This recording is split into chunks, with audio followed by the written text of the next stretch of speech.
and I'm so proud of you, my brother. Can you see the way you're doing very well? Salimia msikilizaji wa Kameme. Kwanza kabisa wacha nisalimie msikilizaji wa Kameme, asante sana. Na Wakiruba sijui umefanyia nini wasikilizaji wako kabla ya interview wengi kwanza kutoka kule diaspora. Lazima nisalimie mbogi ya diaspora. Salimia mbogi ya diaspora. Hata ndio hawa wananitext hapa sahi. Ken wa Swindon anasema manze tusha tune in, tunangoja part 2 tena sana. Thank you so much na familia yako yote. Ako Sweden. Ako Swindon. Swindon iko UK. Wewe. Thank you so much mbogi ya Ken. Asante. Na pia Boss Nana sijui kama unamjua? Wa Boss Nana International Events. Yes. Ako ndani ya show pia anasema siwezi hata lala. Unajua uko labda wanataka kulala sahi. Yes. Lazima nisikilize. Asante sana na wasikilizaji wengine wote. Yes. Asante sana. Karibu sana. Thank you so much. Sasa MC tricky sana. Yes. Story yako ilikuwa iko na mtu anakuandama anaitwa Satan. Na unajua leo Satan amejificha mahali bila nguo, anagojea Yesu Kristo amumunywe na Judas last supper, tena sasa wampige misumari. Tuliachia wapi by the way? Wacha nikae hapa hivi ndo nione Rastaman. Kwa sura ya Rastaman na shetani haziko mbali sana. Tuliachia sasa kuna shule ulienda babako mkaenda na baiskeli huko mbali sana. Kiangine mixed secondary school. Watu wakaanza kusema huyu mtu amemaliza form 4 amerudia form 2 ndio maana anapita sana. Ukarokota wasichana wote mpaka ukanyang'anya head boy msichana. Na in fact hukurudi hiyo shule, lakini kuna ka story ilikuwa ya tank. Tunapata tank. Yes. Loading. Hapo ndio tuko kwa tank. Tuko ndani ya tank bwana. Tuko karibu kutoka hii shule. Tuko hii shule juu haurudi hii shule. Sasa mimi ndio huyu Shiko. Badala ya kumuingiza box nikamuingiza ndani ya tank. Nataka hii Shiko tupite haraka ndio tusikue na part 3. Yes. Sasa pale ile shule by the way when I was in form 3 usanii kaanza kunisumbua. Unajua sasa unakumbuka ile story ya Tao ya umetoka kulala Tao kwa act zile vitu kwa streets na kina Chuiti. Na Chuiti kakuangusha kachuiti. So sasa nikiwa kule usanii kaanza kunisumbua sasa. So pale shuleni nilikuwa one of the biggest entertainers. Away from kukuwa msee mnoma kwa kitabu. Kidogo hivi nikaform ka band. Unajua sasa hiyo time sielewi entertainment nini, tukaanza kuimba ngoma zao zenye zinajulikana tu za Kikamba, zingine za kina Nameless, za kina Jua Kali. Unajua ndio generation sasa yangu ilikuwa inasikiza ngoma. So hiyo time Saturdays kulikuwa kana entertainment kwa hall. Ka TV kamewekwa pale pele kadogo. Alafu before TV sasa kulikuwa na wale wasee wanoma. Si unajua tu hizo vibes za high school. Sasa mimi ndo nilikuwa ule msesa. Nikiingia stage wote chini. Hii siku ya Shiko ni siku ya Saturday. Watu wote wako kwa hall, wako entertainment. Mimi nishamaliza kuua. Sasa Shiko si ameshanifanyia jicho hili. Amekufinyia jicho. Pale karibu na lab kulikuwa na tank ambayo unajua zile concrete. Chana na plastic zile za ushago. Zile za nini na mawe. Ile ya kujenga na mawe ndio tap maji ya mabati. But sasa ilikuwa ile ambayo imeacha kutumika yani ile mzee. So juu ni open. Sasa hapo ndio sasa ilikuwa safety tank ya mapenzi. Ni kufika pale na mtu wako mnaingia ndani mnapiga story. No, hiyo time tulikuwa watu wazuri. Lakini amuko exposed to sex. No. In fact sex was such a big thing that time that aungejaribu. But the good thing was tunajua high school unakuanga hormones zimeshaanza kupanda. Of course kwanza ka sweet 16. Lazima ujue kuongea na msichana 1 2 3 na kuimbania tu lyrics na tubarua nini. Of which to me I think hiyo ilikuwa so much normal na ilitusaidia. Sijui niongee kuhusu yama. Ongea. Unajua wazazi na sistangu wasikie hapo anaitwa Mama Mokera wanafungia wasichana wa that age sana. Asiende akukutane na Ryan wa Jackie. Ati wataambiana hi how are you na wata exchange numbers. Anampigia tuition. Jackie naye anapigia Ryan tuition.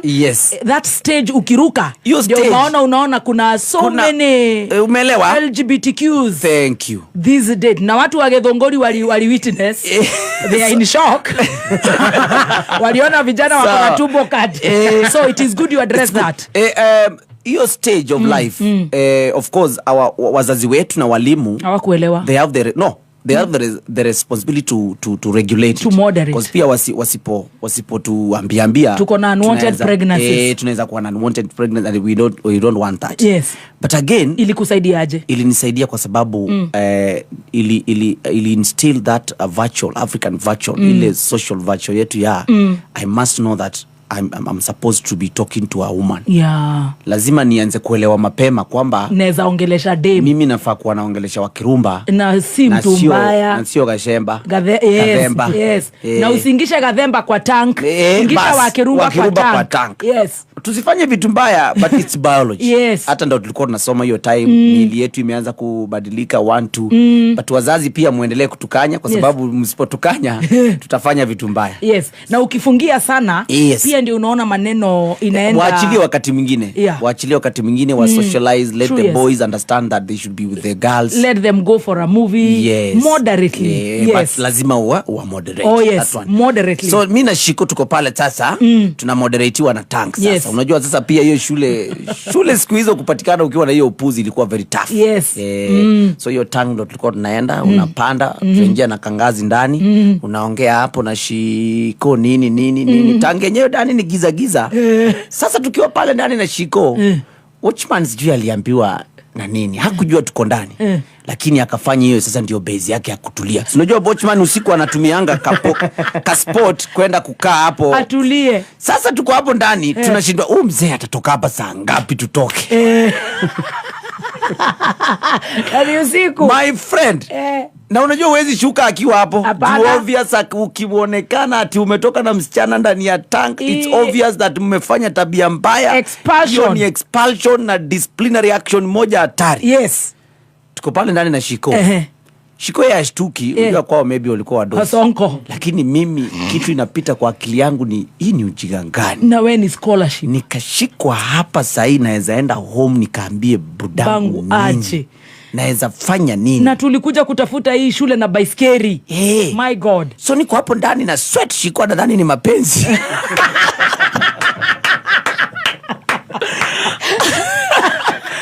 Sweat mikono, ananiambia haki, kumbe una sweat mikono, kumbe unanipenda na love. Saitani nakupenda na mimi nafukuza shule. Those are some of the stories zenye ni ndogo but at least unakumbukanga. Tulitoka hiyo tank, entertainment ilikuwa ishaisha, watu wote shule imetulia, ni usiku kabisa. I don't know how she could made it inside the dormitory, but unajua huko sasa anaweza excuse. Kwetu kuingia ilikuwa rahisi tu. Unaweza toka nje ukojoe. Tulikuwa tunatoka kukojoa nje ya dorm tu. Kwa vitu rahisi. So that was my kind of life kule. Ndio mimi huyu hapa na masomo, ndio mimi huyu hapa usanii imeanza kunisumbua, ndio mimi huyu hapa ujana imeanza kuingia. Sasa umeolewa. Hiyo ilikuwa first time form 3. Na tulikuwa tumeachia kwa hiyo point ya sikurudi. Shule zimefungwa. Mbona huko rudi? Shule zilipofungwa, nilikwambia the principal of that school, yeye ndo alikuwa ameniadmit pale. So alikuwa best yangu. So tulipofunga shule hivi immediately, before tufunge, nilikaa chini nikajiuliza maswali mingi. Because there's what I wanted to become. And at this point ndo naaminingi there is power in writing. Kuna kakitabu niliandika nikiwa hiyo time. Mpaka wa leo niko nako home. Kenye nilichukua, kuna these pamphlets zilikuwa zinaletwa na walimu za kuangalia different courses in universities. Unajua sasa tuko form 3 tumeanza kuintroduce into that. Nimeshaangalia zile courses niko interested nazo. Unajua mimi ni engineer. Nikaandika pale 1 mechatronic engineer, 2 aeronautical engineer, 3 civil. Nikaandika tu mpaka na qualifications. Mathematics lazima ukuwe na A constant, nini. So I started thinking and trying to check on nitaweza kuwa engineer. Nitaweza kuachieve. Okay, natakanga kuwa engineer but is it practical? Nikiwa hapa hii grade nitaweza kuipata? Nikaanza kupata na wasiwasi because that school that time was not such a the big school. It was it was district level. So unapata facility ni kidogo. Naona tu venye kunaenda nini. So nikakuwa na brain yako ulikuwa umepita to a national school. 412 marks. So nikaangalia hivi nikasema na kitu kingine ni influence ni there was a very bright guy mwenye alikuwa amefanya form 4 that previous year who was my close friend. Paka tulikuwa tunafanya revision na yeye. Results zinatokeanga zilikuwa zinatokea hapo Majan Feb March za KCSE. Nakumbuka that time. Yes. So hiyo time pia time yetu ikiwa hapo ndio results zao zinatokea.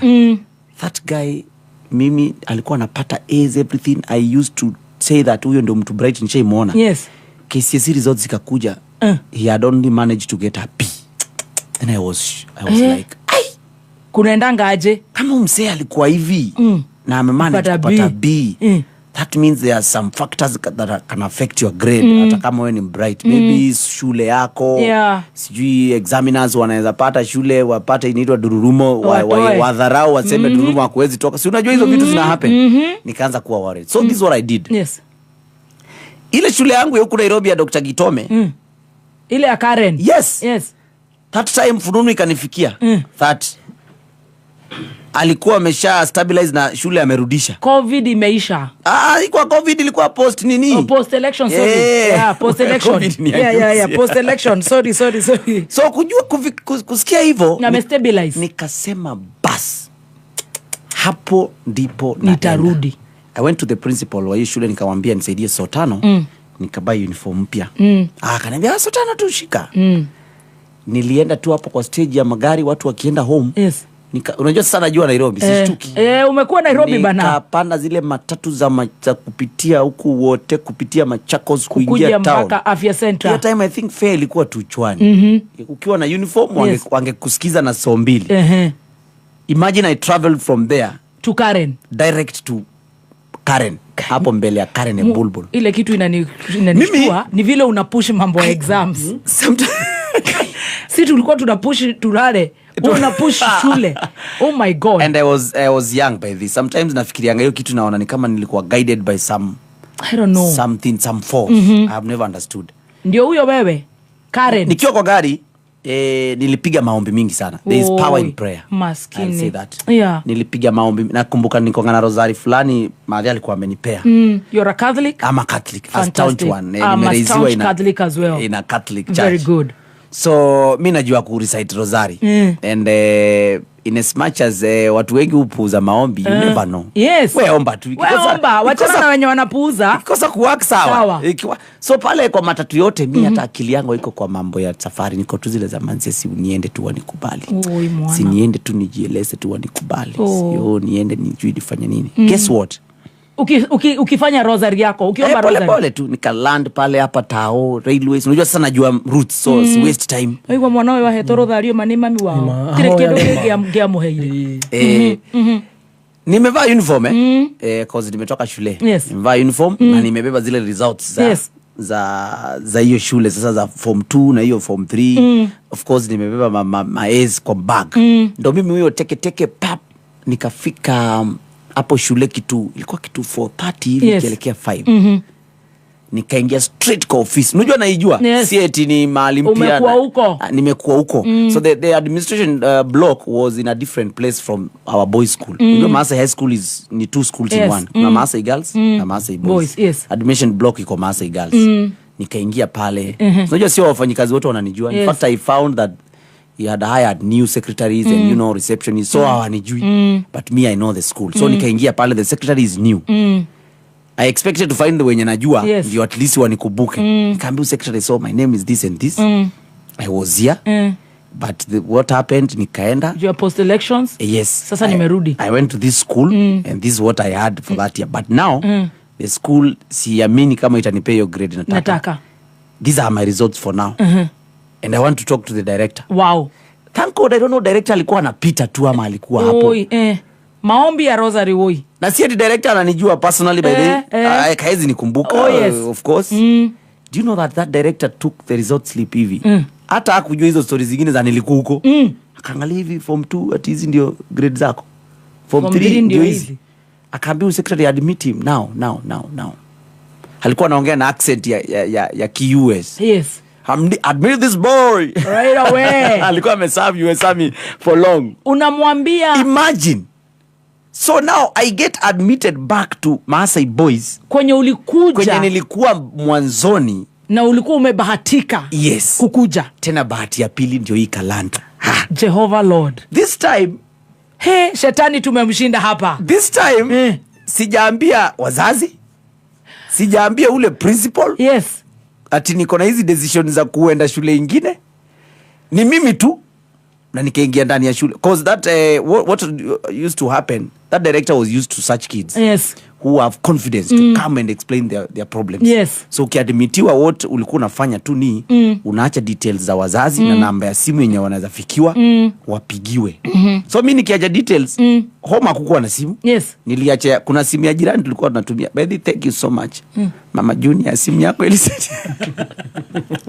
Lakini sasa shida ni do you know that sahi nimekuja shule zikiwa zinafungwa. But because I knew anakuanga na programu ya kuweka mastude shule. So shule zimefungwa, niko huko, nishaenda huko. Wacha home wapi shule inatafuta Mama Junior hashiki. Unajua zile simu za kitambo. Yes. Maybe haina moto, sijui haiko kwa network, I don't know what. So there was a confusion. But long story short, yes. I was admitted back to Maasai Boys as a form 3 term 2.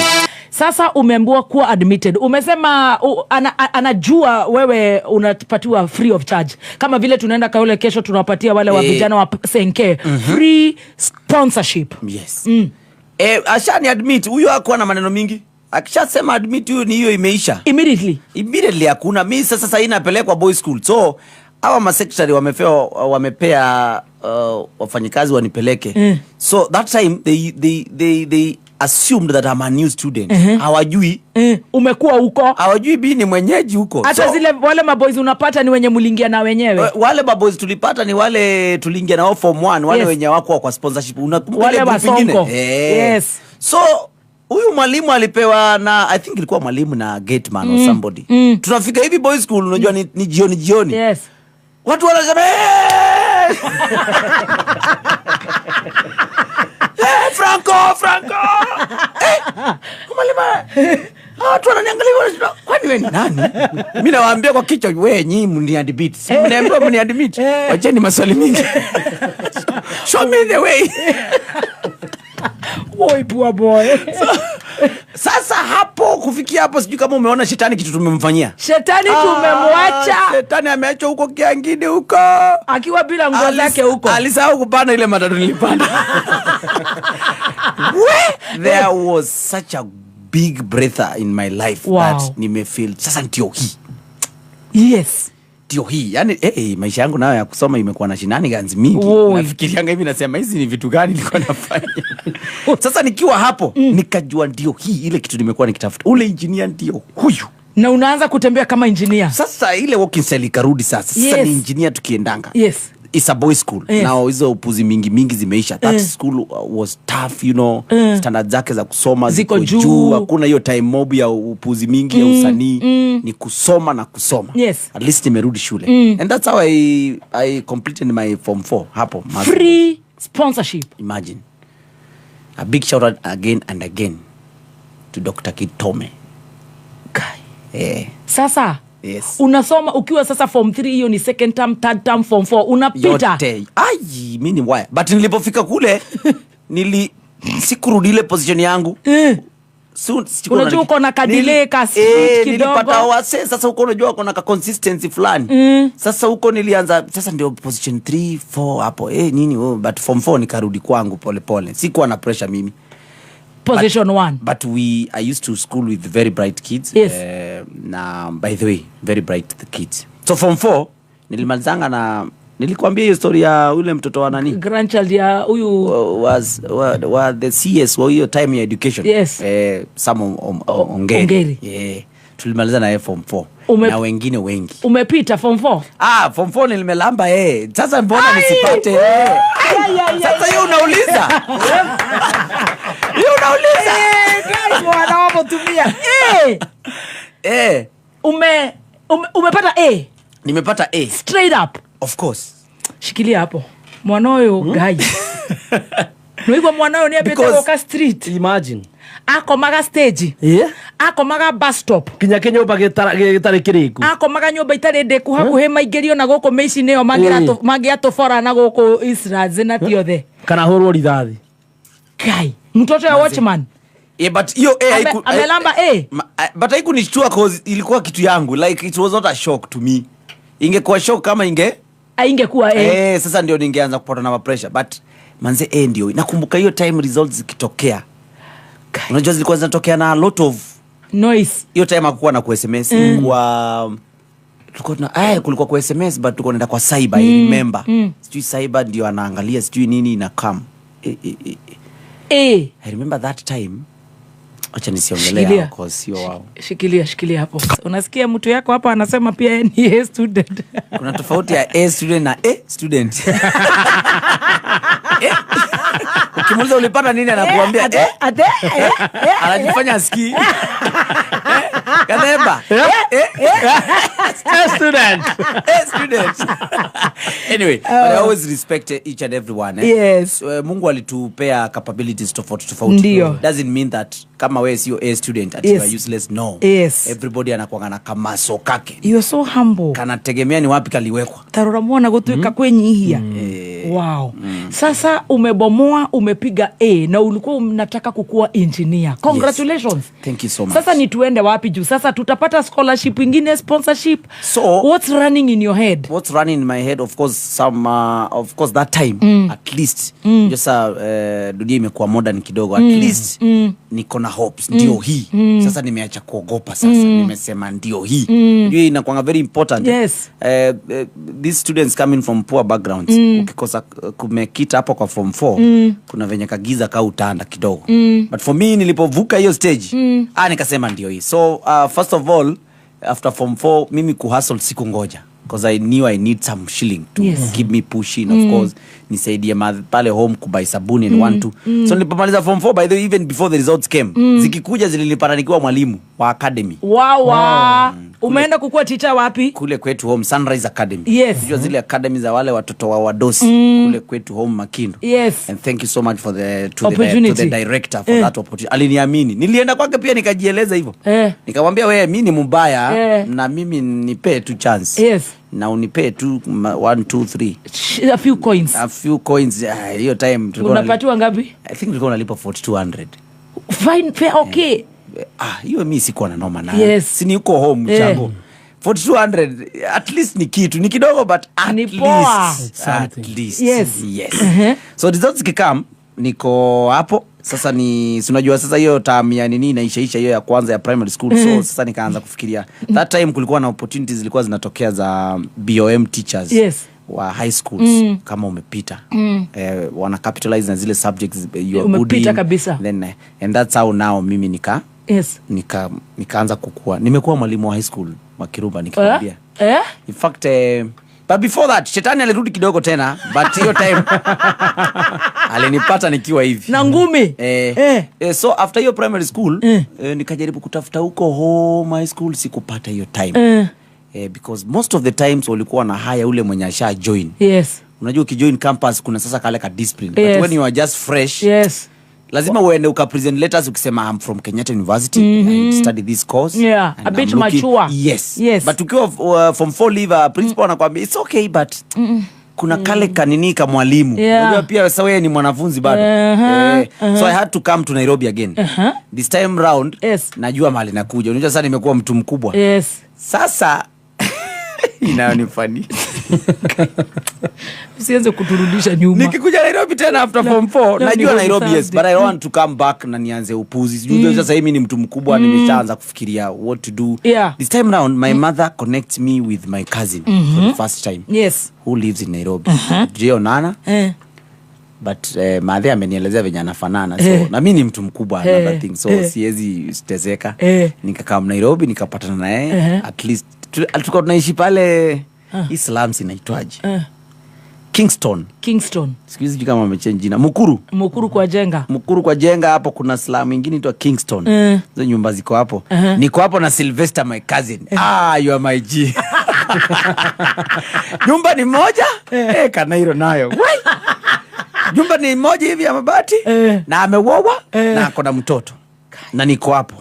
So kukaa kwa mtu kama huyo, kama hujaishi kama style kama hiyo Nairobi, kaa hapa tusikize. Wacha nikufunze.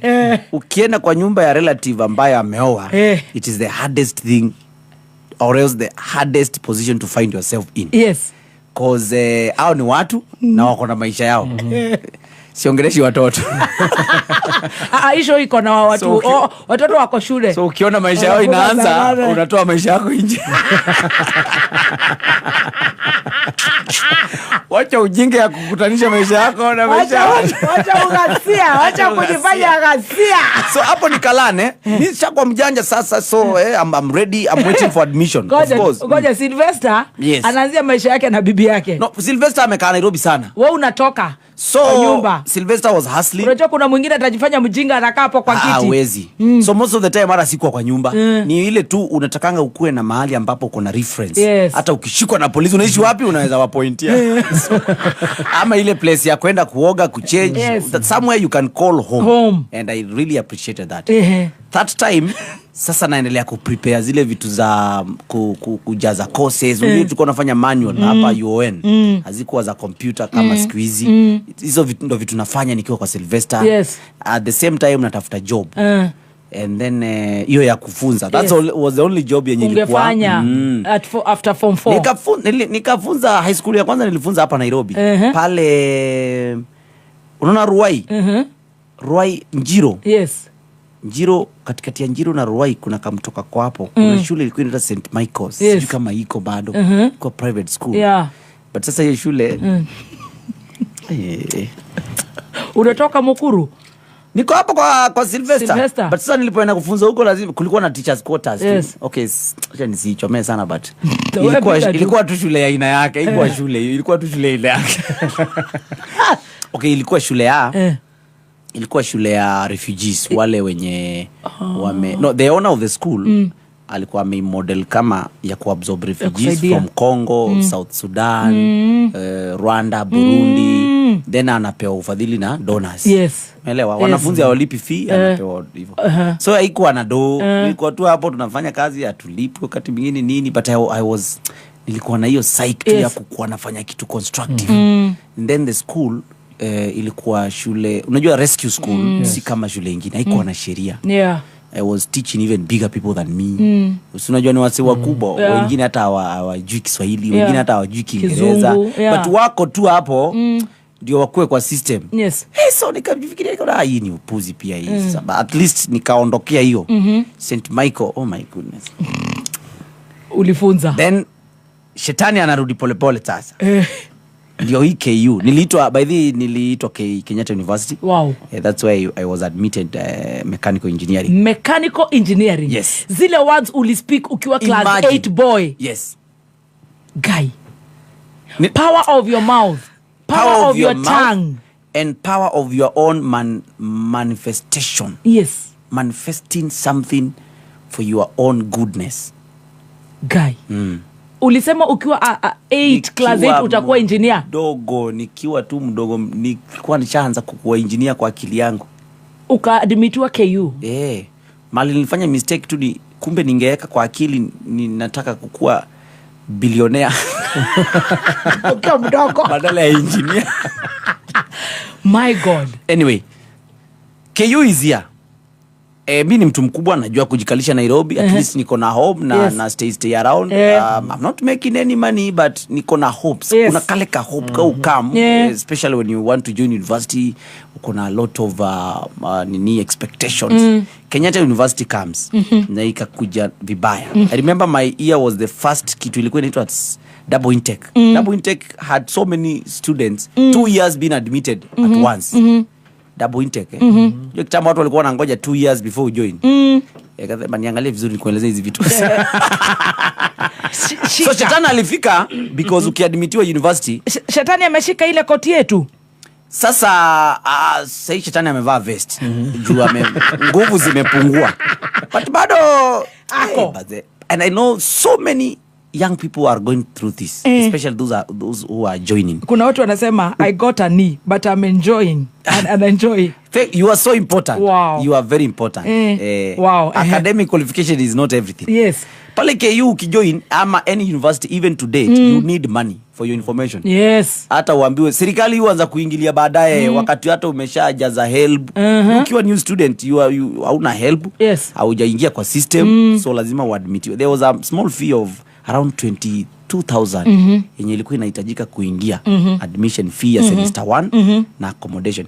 That time sikuwa na shilingi mbele wa ama nyuma. Na wanafunzi wengi upite hivyo. But do you know what I did? Nilipanga laini KU ilikuwa refu sana. Tulikuwa tunapanga laini mpaka main gate. Ile admission. Umepanga barua zako vizuri. KCSE certificate, birth certificate, wengine maybe ID hajatoka, alafu bank slip yenye umelipa hiyo. Mimi nimepanga vitu zangu zote. Alafu sasa bank slip nimereplace na death certificate ya nyanyangu. Bank slip sina. Na niko kwa laini na sitambui. Na unajua umepanga laini hapo KU the whole day, alafu ukifika pale kwa desk unapatana na mtu ako na ATT, hauna ka document kamoja, anakuambia toka uende urudi nayo. Atikoja Gasia ako kwa line ako na A certificate iko, living certificate ziko, birth certificate iko, bank statement ni death certificate ya nyanyangu.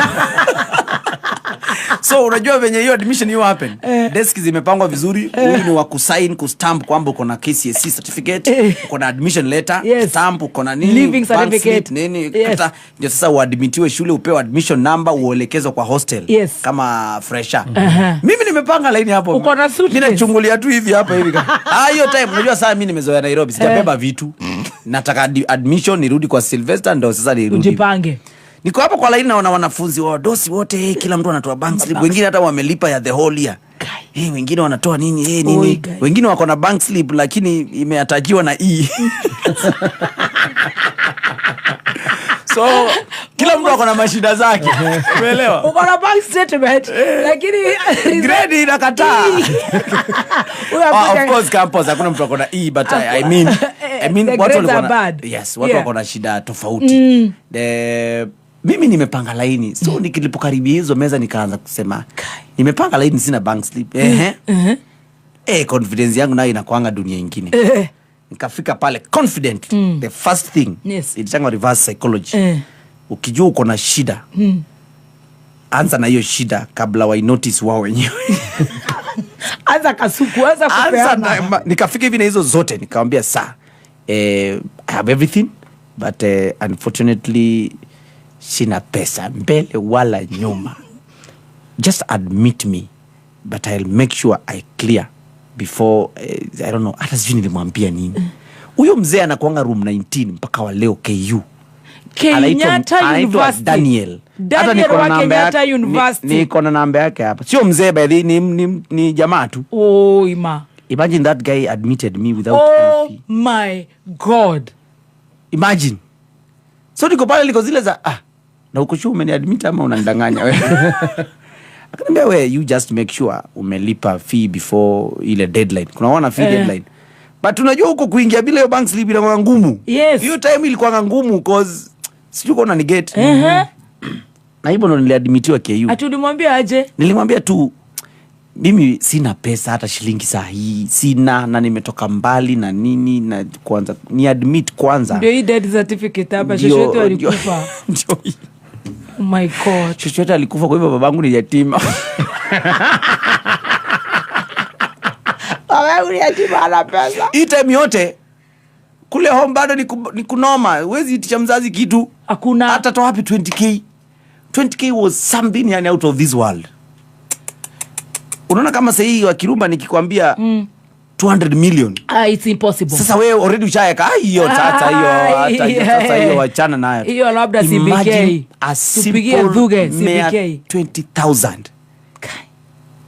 Juzi tu yani ilikuwa pesa mob, yani mpaka nashindwa. Which in unaingia KU? Naingia KU 2012. Juu intake ilikuwa ya September.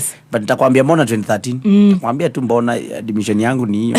Because shetani ananifuata, ametoa vest. Ngoja sasa. Ananionyesha kifua sasa. Daniel wa room 19 KU Salimika amekwambia ingia.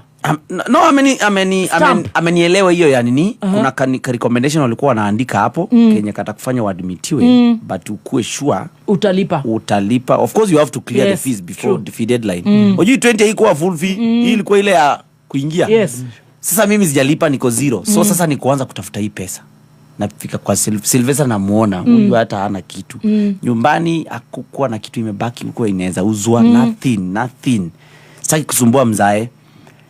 KU ndani ni kusurvive sasa.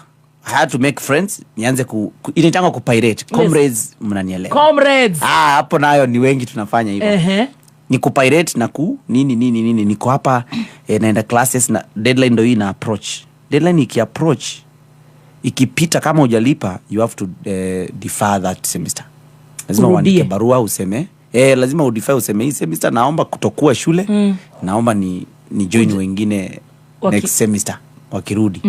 Deadline ndio inafika. Watu wanakimbia. So many students go through that. I walked into all offices za MP pale parliament, nikaingia kwa MP wetu. MP wangu hiyo time alikuwa nani? Sitaki kumwanika but hakunisaidia. Hata hiyo appointment kupata ilikuwa ngumu. Wakiona mwanafunzi university analeta shida, huyo usijaribu kwa mkora. Usijaribu. Nakumbuka I had friends. Enyewe ukiwa na noma, you find yourself with people with the same problem na mnakuwa mabest and you move as a team. It's very important for you to look for a team. Mnapelekana na mashida zenyu. Yes. Usikae na watu ambao wako na shida zako. Watakuachilia. Siku kuachilia, watakufanya kichwa iruke. Yes. Kaa na watu ambao wako na mashida zako. Yes, in your own level. Yes. Niko na wao. Tulikuwa kadhaa. My good friend engineer Mwange is here. Sasa ni engineer. Wow. Tumeitwa hapo nini. Mwange goes to his MP. MP wake akamlipia kila kitu. Jesus Christ. Kata ilipia ukijana nini. Alikuwa Harun Mwau that time. MP wake. So Harun Mwau alikuwa na kitu. Imagine sasa mimi nimebaki hapa. Yeye ameendelea na semisi. Guys. Oh my God. Shetani ameweza kurudi na kifua. Ametoa vest. Sasa nimepanic, niko zile za my goodness. Sasa niko university na siko ni mguu moja iko ndani, nitatoa wapi doni. Kesi watu wa Kirumba. A long story short. Siku moja tumeshed mvua. Nje ya hall moja hapo KU. Mvua inanyesha tu, niko pale nafikiria tu. Deadline by the way, I think ilikuwa 3 days. 2 niko pale tu, nimeshed mvua nini. Tukiwa pale hivyo, kijana fulani akanikujia. Boys tu. Akaniambia niaje bro, niko fit. Unaitwaje? Na mwambie naitwa Mnyao. Unafanya course gani? Unajua hizo tu. Mimi nafanya na wewe nafanya hii. Unaonekana uko na shida nini noma? Nikamuelezea, lakini namuelezea tu nikijua sasa wewe unaniuliza nini sasa. Do you know what? That guy was a third year. Na walikuwa wamereceive help yao. Do you know that he cleared my fees? Ate? Imagine. Albanas. Today he's a priest. He can only be. Na alikuwa anasomea computer science. Imagine he paid for my fee. Na help yake juu imeshaingia. Yes. Na yeye cause he was a self-sponsored. Hakuwa ni akanilipia fee. 20k. Hiyo 20 something k ndo nikaingia. Then tukakubaliana venye utamrudishia pole LB yangu ikitoka. Unajua ukiingia now you get in the system. Yes. Nikamwambia LB yangu ikiingia of course nitakurudishia. And we became friends with Albanas. Sikuwejua story yake. Wacha ni mbiga papa until baadaye nikakuja kujua kumbe Albanas was a total orphan. Mwenye alikuwa anasomeshwa na wafadhili. Unajua wafadhili wa come through Kiswahili wanaweza wafadhili na kizungu ni nini? Sponsors. Sponsors. Especially kesho tuko wafadhili wa Kayole. Tukisimamiwa na Odibet na Petaz. Sasa Odibet na Petaz ndio wafadhili. Nyinyi ni waumini. Nyinyi waumini na wafadhilisha. Mnafadhilisha. Tunafadhilisha watu wa Senke. Ati? So I come to learn that Albanas is a total orphan. And understand your problem. So I think he connected with what I was going through. Oh God. Na come through. Those people who will come through for you wa Kirumba ni wale watu wanajua shida yako. Guardian angel. Mtu mwenye ajui kitu umepitia hawezi elewa. And that is life. And that's how I joined KU. And after that, of course, now life became at Shetani sasa vest yake wewe kwenda. Shetani tumempaka jivu kwenda mbali sana. Because after I was admitted now, zile jobs niko nakwambia za kufunza, sasa nikazianza vizuri. Juu kwa KU. Of course. Niko KU, School of Engineering, nani atanikataa nikufunza hesabu na nimepata A zote. Do you know where I went? My first school after umeadmitwa KU Kiangini High School. Kurudisha mkono. Kwenye ulikuwa Ushago. My God. Mr. DK mwenyewe was still the principal. Na watu wengi wanachanga wameburn bridges. They don't care. No. Mimi unajua nilitoka chui. Sikuongelesha watu vibaya. But nilitoroka na alijam hiyo time because he had banked on me nimletee grade poa, you know. Umerudi kule. Nikampata nikamwambia usinikasirikie please. Sasa mimi ni mtu mkubwa. This is what I was looking for. And I gave him my KCSE certificate and my school of engineering. I mean KU. I feared that I will not get an A in this school. Akaniambia no, there's no problem. Haya sasa sahi nipe kazi. Nifunze vijana hesabu. That guy gave me a job directly. My God. And I want to tell you, go to the hizo zinahitaji hizo ma files. In the year 2014. I was awarded as the best mathematics teacher. In the lower eastern whatever. I don't Province. know walikuwa wanaita aje. Region.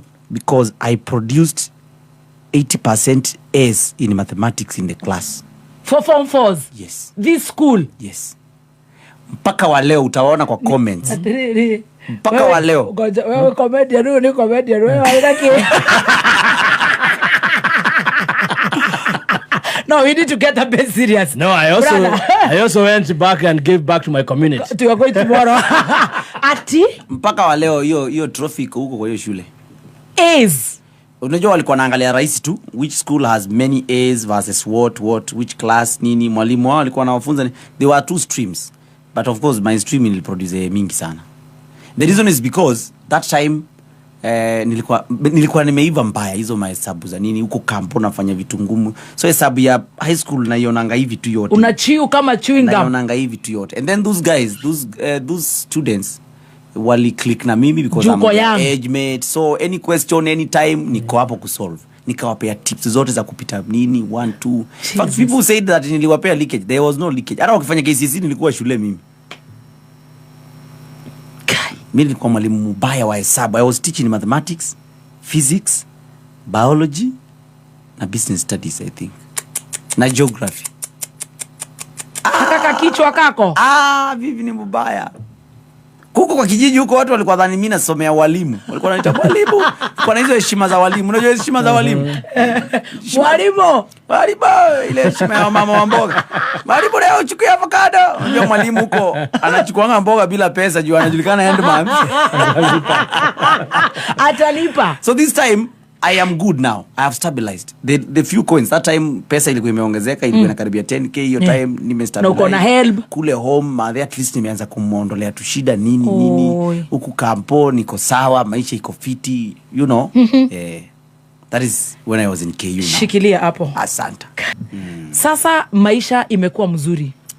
I cannot complain. First of all, I was living in a new world now. The first time I can afford some shilling for myself. Hakuna kitu tamu kama kukula kashilingi kako. Ushahama kule kwa Sylvester wetu. Unajua Sylvester sasa niko KU ndani. Yes. Nishaingia system yake. Uko hostels. But bado naendanga kwa Sylvester kuwagotea. Kama kuna kitu sifanyangi ni kusahau mtu alinifanyia kitu. Hata mpaka wa leo Sylvester is my good friend. Yeah. Sasa uko ile shule, kuna shule zingine utasomesha? Umeproduce ma A's. Nilisomesha ingine after hiyo shule.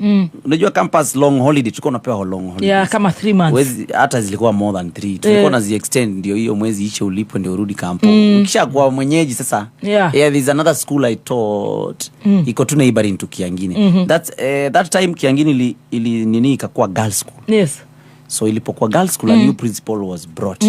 So nikirudi back ku nini I understood the changes of course maybe. So nikaenda neighboring school hapo na nikawafunza pia huko. I inspire a lot of students. Wengine wao wameingia campus, they always call me na wananiambia yani wewe bro ulitusaidia sana because I'm that guy who used to again inspire the students apart from just teaching them and showing them that it's possible. Na waambia kwetu si ni pale because hiyo shule haziko mbali na home. Na mimi silingangana hivi nikaenda university. Kwenda university you need to do this and this and this. Ninawasaidia kuchagua masomo wakiwa form 2. Usibebe somo ambayo inakusumbua akili for no reason. Do something that you can be able to do. Kila mtu akona capability yake. Make sure you capitalize, be the best. Yes. Yeah. So nikafunza hiyo. But now Sasa nimekuwa tu mtu kubwa sasa. Niko KU.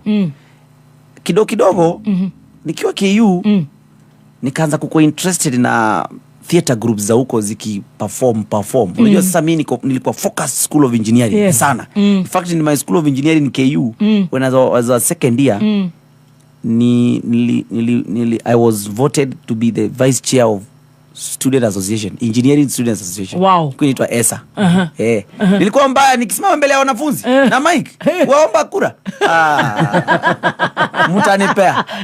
Mutanipea. So as ESA, engineering students association vice chair, I was very close to the dean, my lecturers, you know what. Hapo sasa nimeanza kujimold. I'm now becoming a big person. I'm focused. Niko sawa. Yes. I was doing very well in class. Nilikuwa ule bado A student. I can remember by the end of second year tuliitwa mkutano na VC. By then alikuwa Vice Chancellor Olive Mugenda. Yes. Alikuwa anaita wale first class students waambie endeleeni hivyo mpaka mmalize nayo. I was in that group. First class. Top students. Unajua kuna hizo GPA points. Ukiwa over 70 uko nilikuwa na sijui I don't know 74 or what. Niko focus hapo ni ma A2 kwa kila unit. Jesus. A2. Sasa umeanza kupata interest. This is the only time I've ever given my exclusive story. Na sitawahi peana tena. Msiite tricky sana. This is the first and the last. CNN. Hii story utaipata tu Kameme YouTube. The starting of that year. No, second year hapo hivyo katikati, I don't remember well. Nika join one of the biggest traveling theaters za Kenyatta University. Unajua bado kausanii kako ndani. Nilikuwa nimeingia engineering kidogo, mambo ya kufunza niko focused. Kausanii tena kakaanza kunisumbua, naanza kuona venye wanafunzi wana perform vizuri. Nikaenda nikafanya auditions and then nikaadmitiwa. Kwa hiyo Kenyatta University Traveling Theatre, KUTT. KUTT is the biggest theater in KU na ime produce all the biggest creatives in the country. Ile ilianzishwa na kina Nyambane, akina Paul Mongala. Movie Mongala alikuwa hapo. Movie akiperform na muona. He's my cousin. Movie Mongala was my friend. Akina Daddy Mato, akina Alex Madhenge huyu anafanya hii ya polisi. Wao walikuwa mbele yetu. So when I was in KUTT, sasa usanii ikakuja ikakolea in a very short span. Nikakuwa a very big celebrity in KU. Tricky ilitoka hapo. Ilianza aje Tricky? Nilikuwa napenda kuambia wase hiyo ni tricky sana. Tukiperform hiyo ni tricky. So wakaanza kuniita tukipata na watu ni aje Tricky? Tricky sana nini? Tricky ilitoka hapo. So nikiwa KU job ingine ikajitokeza. Ukiwa ikampo lazima utafute hustle. The hustle was I became one of the most sought MCs wa internal events za KU. Za VC. Za school gani nataka kufanya forum gani mimi ndo MC. Unaelewa hizo vitu. Na tuko tunalipwa. Na hiyo ndo ilikuwa poa. Unacheza na ukiwa kampo ukipewa 2,000 tu event ya dakika 2. 2,000 inaweza kusustain for long. Yes. Na uko hostels. Niko hostels hiyo time KU. So now I grew to be at least nikaanza kustabilize story ya usanii sana. So najaribu kuibalance na engineering. Umeelewa? Hata tukiwa huko kwa hizo vitu tukiriasi watu wananiuliza kila mtu anajiintroduce na course yake. What do you do?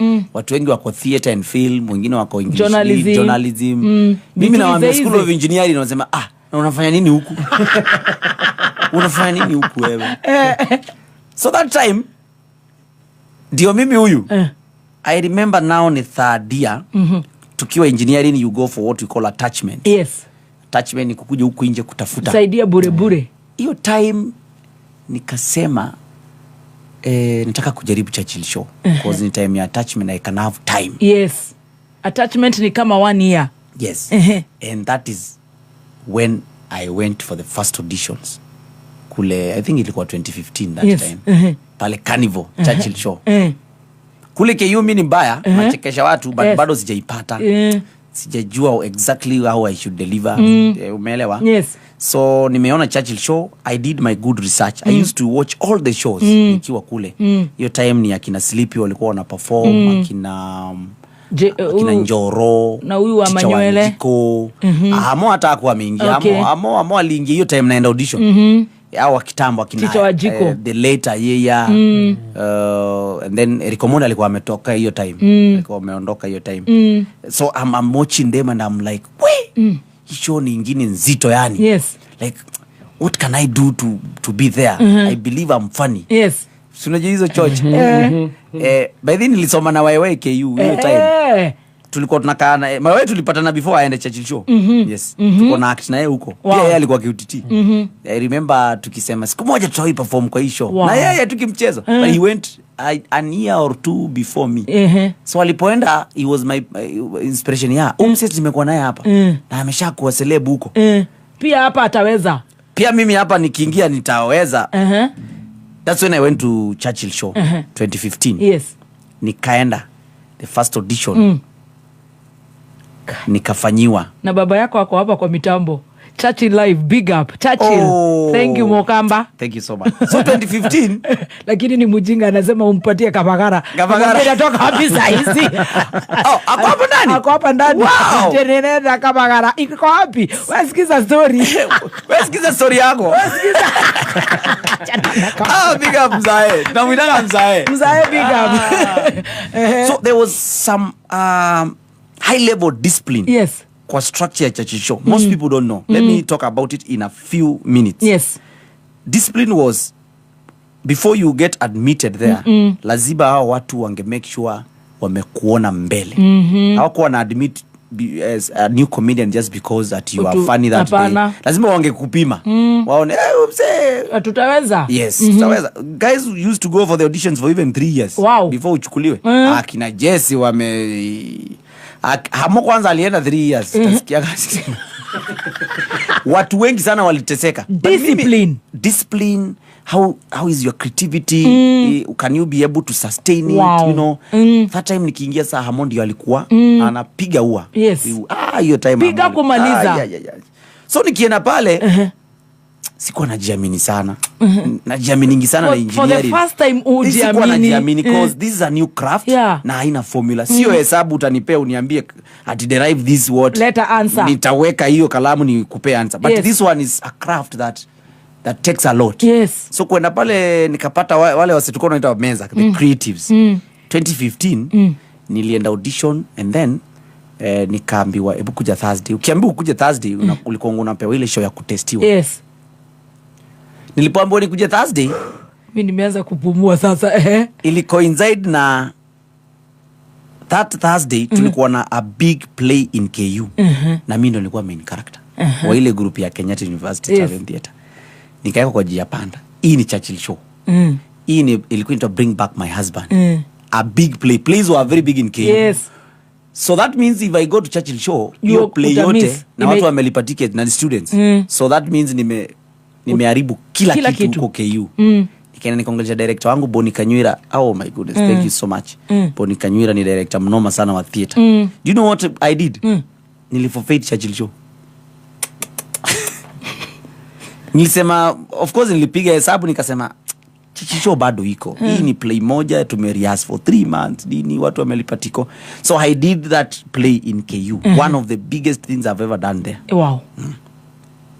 Now kule Churchill show ukipewa nafasi na ukose kwenda pia ulikuwa unaonekana pia wewe sasa unajifanya ushakuwa Churchill basi sasa. So nikaogopa kurudi huko juu najua nikirudi huko the only thing I will receive ni mangomi. Nikamsomo na niambiwe pia wewe sasa unajua audition tulikuwa tunapanga line watu so moja. So who are you? Huo ni special aje wewe tukupeka nafasi ka kwanza ukuje audition alafu utoke.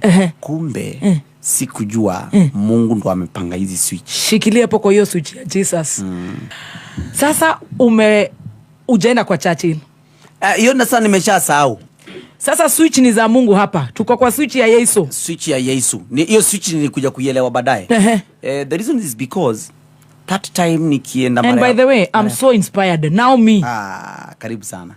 Na rekoro adhikireria kwa ni makoigua uguo ni ndiraigua. Unaenda gituika very inspired. Nigetha the young generation matige ku give up. Yes. Na matige kuona ati ni miujiza. Na wasi kuwe na over expectations za kutaka kuachieve na speed. Hii kitu ina speed. Acha speed. Achana nayo kabisa.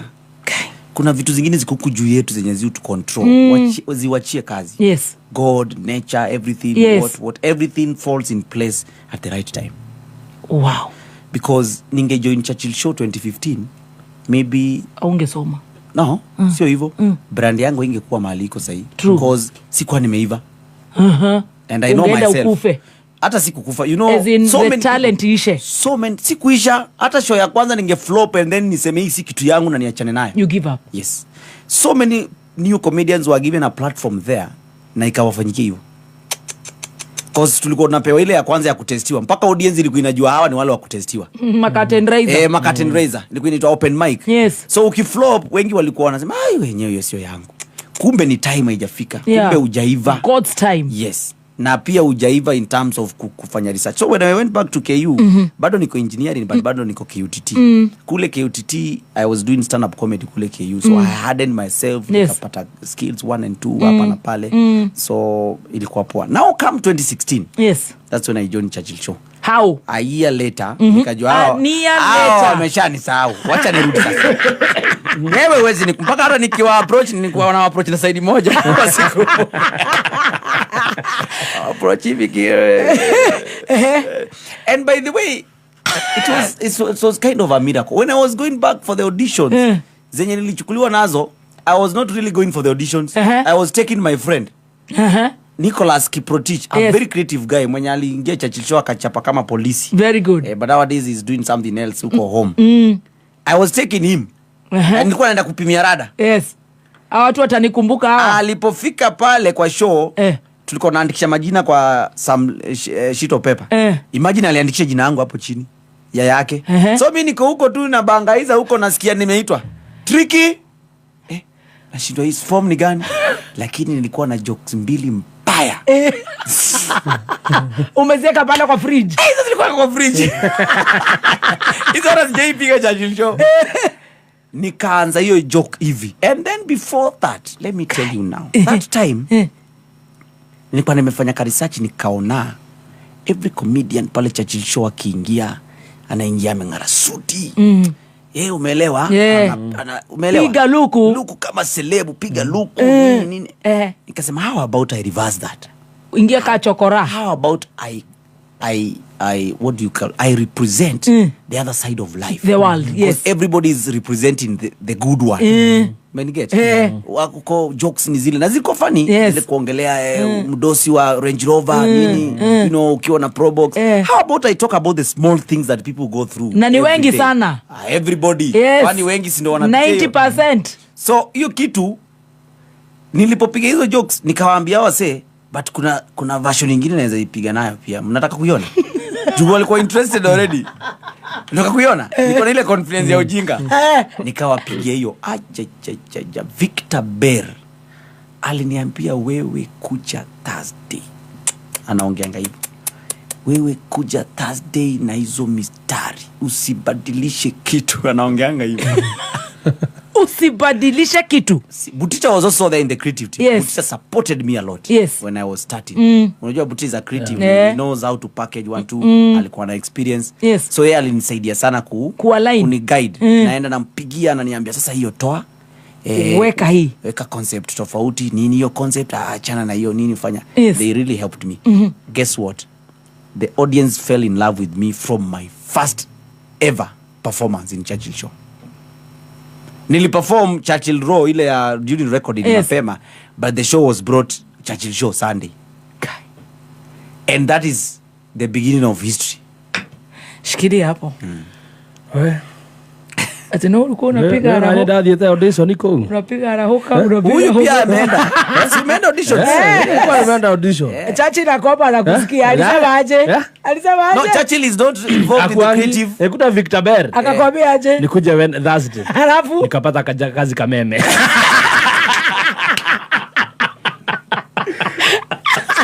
Tricky sana. Yes. Ati sasa umeingia pale umepiga joke. Churchill. Pare Churchill. Ile roho ukaambiwa kuja Thursday. Kai. Kujoin hiyo show. Ati ulisema watu ukambaka 1 year. Ati 1 ama 3 na bado unakosa ku make it there. because the platform was just one, but it's a high-end platform. High-end and again watu wenye wanaitaka ni wengi. Yes. So lazima wangetumia tu some procedures na wazimake zikue. You understand? Na kila mtu anaamkanga anasikia anataka kuchekesha watu. Alafu unajua kuna and then there are different types of comedians. Now that's where we go wrong. Yes. Kuna comedian mwenye yeye ukimpatia microphone mbele ya umati wa kawaida wa kanisani atachekesha sana. But ukimleta kwa hii professional comedy haiwezi. True. So watu wengi who confuse that. Yes. Wanaona mimi sina wauanga kwa kanisa. Hata kuna watu wengine walikuwa wanakuja hiyo audition na suit already. Wanakuja kwa meza wanasema mimi ni mubaya. Munipee hiyo kitengo ya kwanza yenye Jesse anafanya. Muone. Jesse atarudi. Anaambiwa hebu piga jokes utapiga. Kwanza nitaingia hivi niwaambie Churchill show waseme Alafu sasa ni sitaanza sasa ni kuwapigia joke ya kwanza tekepelekele. Anauliza hiyo joke ni gani? Wewe usijali niko nayo hapa. Wacheke alafu hapo katikati niketi kwa stage sasa. Nikiketi sasa hapo watasimama. Kina Victor Bear na kina maybe Terence Creative bigger. He was part of that creative. Watu hawajui wanaona tu Terence amekuja na ngamwaya. Wanafikiria ni mtu ametoka from nowhere. Terence has been handling talents since time memorial. Alikuwa pia kwa hiyo meza. Wanaangalia huyu mzee wanashindwa huyu naye huyu ni nini mbaya. So they used to be those kind of guys who think that they are funny. Kumbe kuna tofauti kubwa sana. Ya what professional comedy yenye ilikuwa inafanya Churchill show and street comedy. Yes, pia kuna wase wengine wenye ni mfani but ni ngumu kumpackage. So by the time anakupatia joke anaenda mpaka Roy Sambu. Ameshaenda kabisa. Anakujia maroroi na anataka tuchekeke Jambe Street. It was very hard to join Churchill show. One of the hardest things. Nayo ukijoin tu hivi na audience ikupende. Your life used to change yani like a lightning. One week the other week you are somebody different. It took me 1 month or 2 for me to change my life totally. Iwe. Yani na venye umestruggle miaka nyingi. Imagine. Venye umesoma na shida. Mwezi moja kama 2. I joined Churchill show, I'll never forget. 16th of March. Yes. 2016. Yes. And April, May. By June I was a very big brand in Kenya. In fact kila mtu alikuwa anasema tricky sana Kenya yote. Mpaka president huyo time Uhuru Kenyatta hata akitoa speech zake akijoka alikuwa kuna wakati alimention hivyo umeelewa? Ikakupush ilikuwa imesambaa kama moto ingine. And then from that's when nikaanza kupata gigs immediately.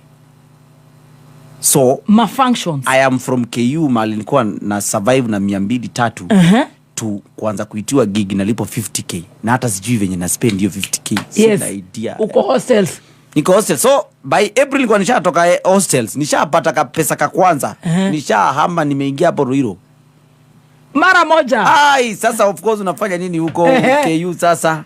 Alafu pia jina imeenda sana mpaka sasa KU tena pia siwezi ingia tu hivi. Itakuwa sasa umegrow. In short nimegrow. Life yangu imechange. 2016 yote my life changed mpaka ili change vitu mingi sana in my life. At this point that's when I realized later on that kumbe vitu zingine zinaweza kuja in your life as good things na usipochunga zitaweza kumaliza. Now tuko hapo. Umeniget? Meaning it was an abrupt change. And I want to thank Churchill because mtu kama mimi he used to even have some personal sit downs with me. Yes. And other comedians I don't know but me tunaenda mahali ananinulia samaki na ananipigia tu story.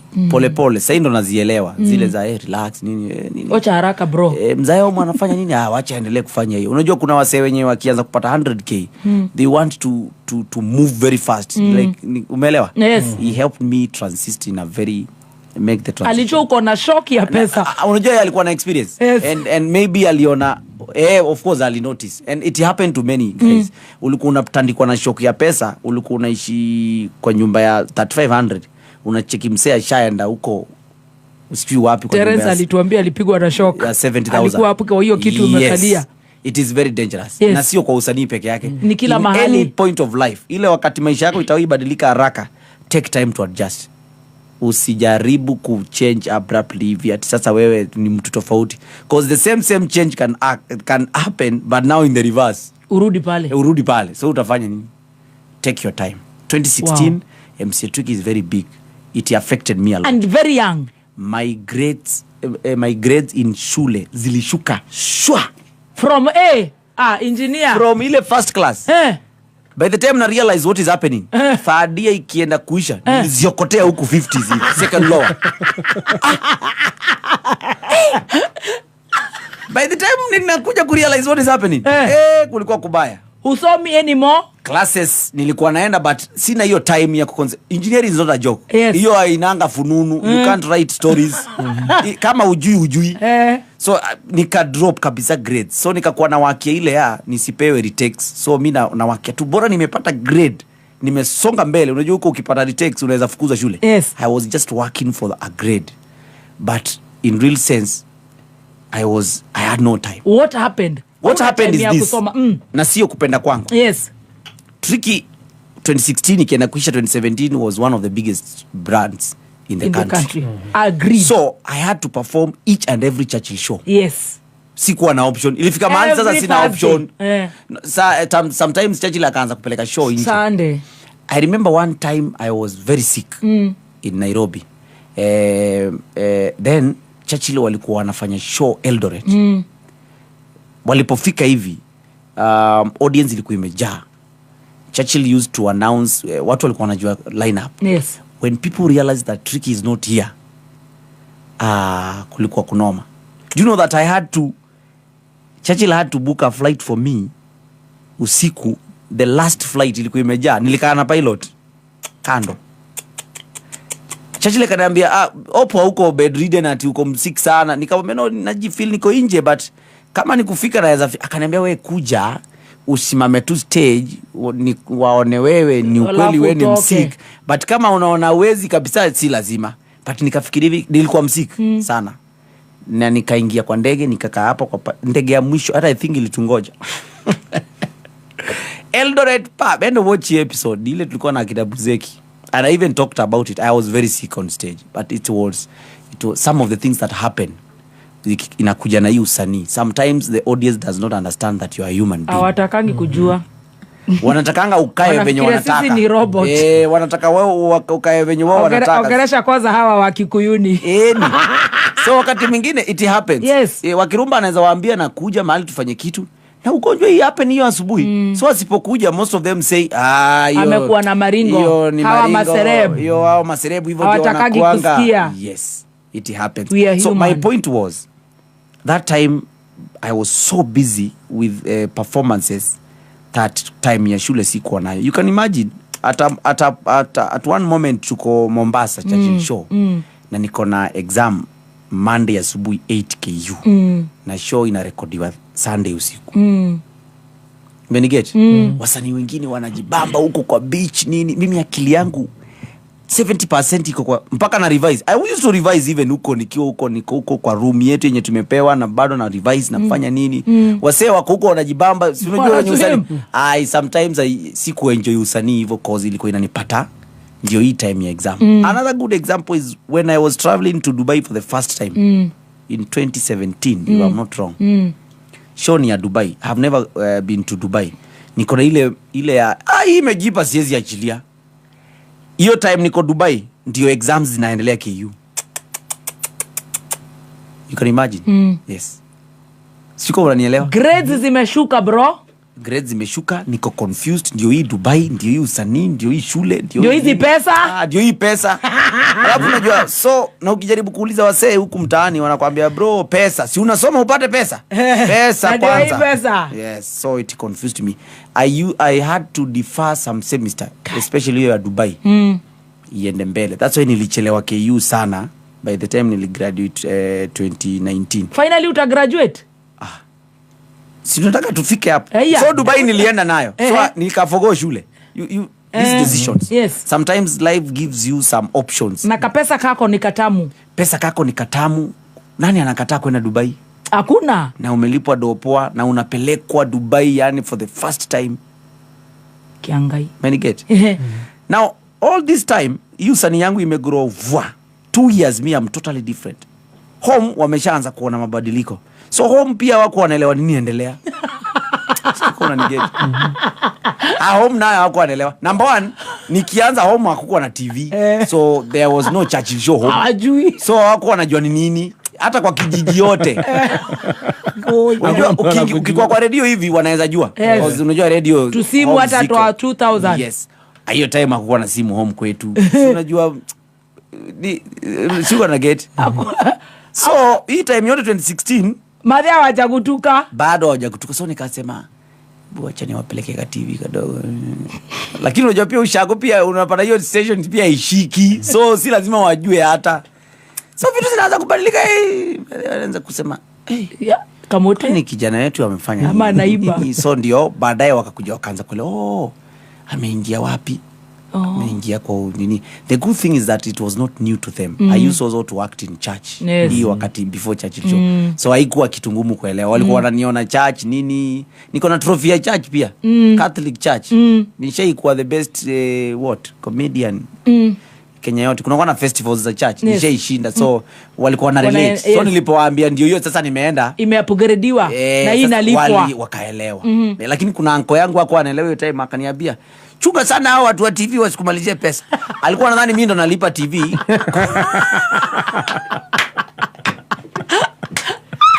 Na ushuge sana.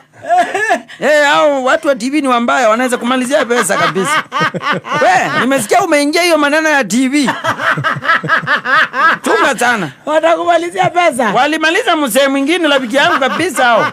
Kwa na kipindi hapo kipindi gani? Ona benye yako. Alikuwa anafikiria. You know there are some people who have never understood the dynamics of entertainment radio. Hata kuna wengine najua wanaulizanga hii radio inatengeneza pesa aje? Hawajui. Hata TV. Watu tu ni kucheka. So wananiuliza sasa so unaenda kuchekesha watu kwa TV. Alafu unalipwa aje? That's me. So that's when I started by pole ku change life home. Ndio wakaanza kuona kwani kitu ilikuwa serious. Ndio walikuwa nadhani nikakitu kanapita. Pole and wakaanza kuona umeelewa. Changes. So mzae ikafika mahali ni kama alinotice shule nayo kumeenda vibaya.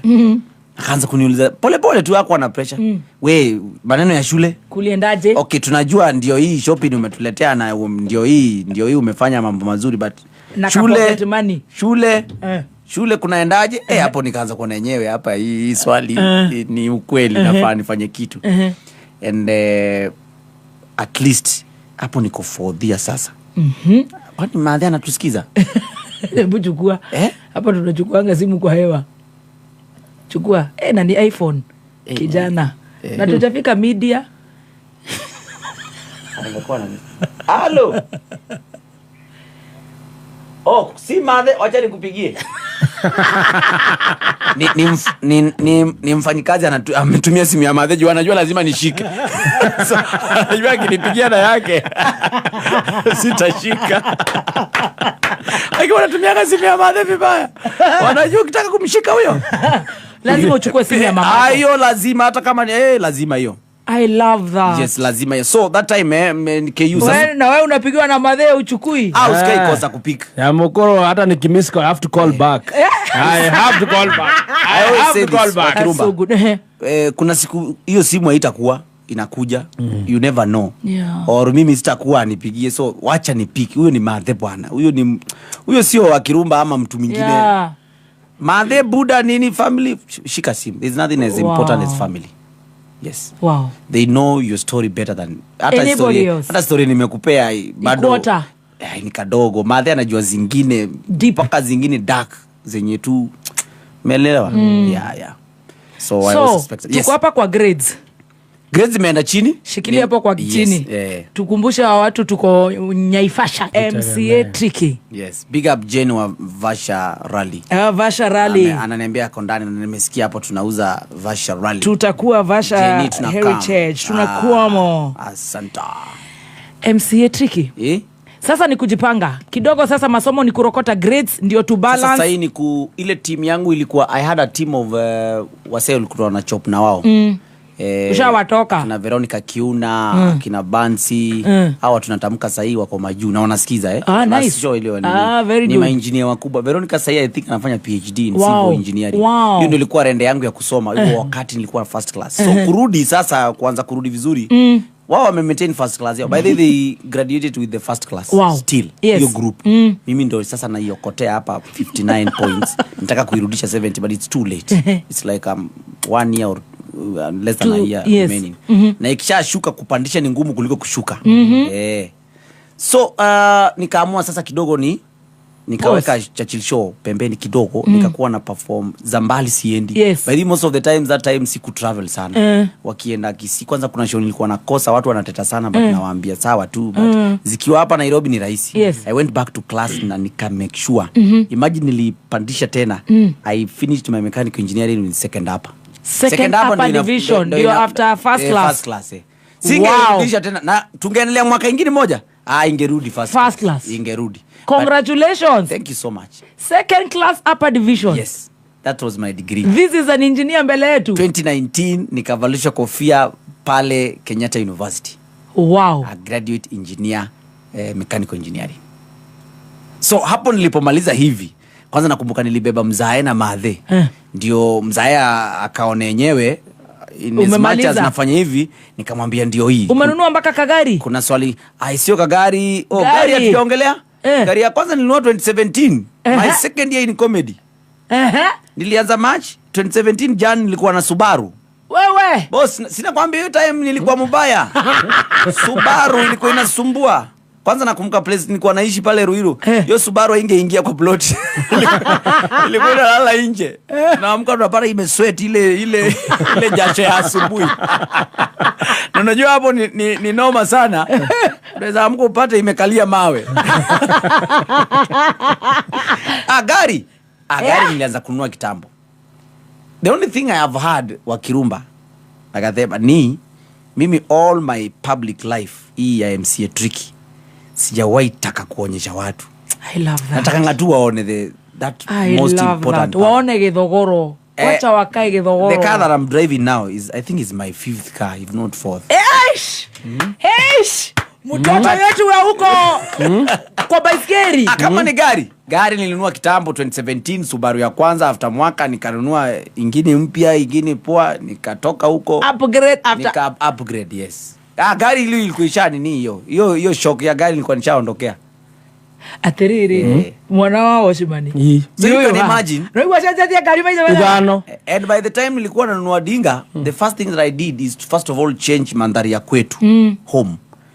Nikajengea madhe nyumba. Oh God. Nikafanya 1 2. That time I remember kukuwa na kitu home. As we speak sahi mzae is a very ardent farmer. Ni ule mzee anafurahianga akiona. Mzee ako na over 100 goats na ng'ombe analisha huko. Ulibadilisha kwenyu kabla ya kujiguza? By the way nilibadilisha kwetu, hii ni story nyingine nilivuka.